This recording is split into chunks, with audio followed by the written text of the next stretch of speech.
Hello, ఈరోజు మన special recipe వచ్చేసి బెల్లం రొట్టె. చూద్దాం రండి ఎలా వేసుకోవాలో. చాలా క్రిస్పీగా బాగుంది, తినడానికి ఈవినింగ్ స్నాక్స్కి చాలా ఎమ్మీగా ఉంటుంది. ముందుగా గ్రైండర్లోకి ఒక గ్లాస్ మినపప్పుకి 2 గ్లాసులు బియ్యం వేసేసి మెత్తగా గ్రైండర్ పట్టేసుకోవాలి. దీన్నే బెల్లం రొట్టె, దిబ్బ రొట్టె అని కూడా అంటారు.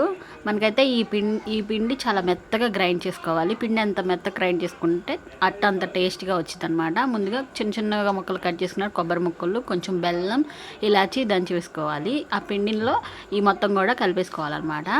అది కొంచెంసేపు మూత పెట్టేసి పక్కన పెడితే కొంచెం బెల్లం అది నానిద్ది. అప్పుడు బాగుండిద్ది పిండి. దోశలు కూడా బాగుంటాయి. నెక్స్ట్ స్టవ్ ఆన్ చేసి పాన్ పెట్టేసుకొని, మేము ఇక్కడ అట్లు వేసుకునే పాన్ మీదే వేసుకుంటున్నాం కాబట్టి పిండిని ఇట్లా స్పెషల్గా సర్దేసేసుకుంటే బాగుండిద్ది.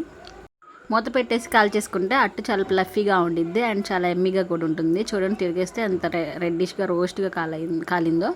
ఇలా రెడీ అయితే మనకి దోశ రెడీ అయిపోయినట్టే. ఇట్లానే 1 by 1 చేసేసుకోవాలన్నమాట. ఈ అట్లు హెల్త్కి కూడా చాలా మంచిది, బాగుంటాయి.